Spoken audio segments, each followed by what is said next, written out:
যাকে উত্তম চরিত্র থেকে বঞ্চিত করা হয়েছে তাকে যাবতীয় কল্যাণ থেকে বঞ্চিত করা হয়েছে। নাউযুবিল্লাহ, আস্তাগফিরুল্লাহ, আস্তাগফিরুল্লাহ। যার মধ্যে উত্তম চরিত্রের ব্যবহার নাই, তাকে সব কিছুতেই বঞ্চিত করা হয়েছে। আমি মনে করি আপনারা এ ব্যাপারে সজাগ থাকবেন ইনশাআল্লাহ। আরো হাদিস, কত হাদিস নেবেন? রাসূলুল্লাহ সাল্লাল্লাহু আলাইহি ওয়াসাল্লাম বলেছেন, ইন্নাল মুমিনা লা ইউদরিকু দারাজাতা কাইমিল লাইলি ওয়া সাইমিন নাহার। যে ব্যক্তি উত্তম চরিত্রের অধিকারী, আল্লাহ রাব্বুল আলামিন তাকে সারা বছরের তাহাজ্জুদের নেকি এবং সারা বছরের নফল সিয়ামের নেকি দান করবে।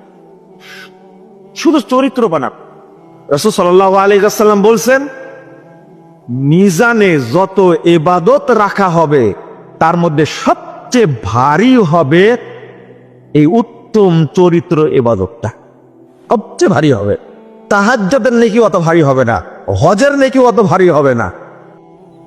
মুহাম্মদ টেলিভিশন, সত্যের জয় সব সময়।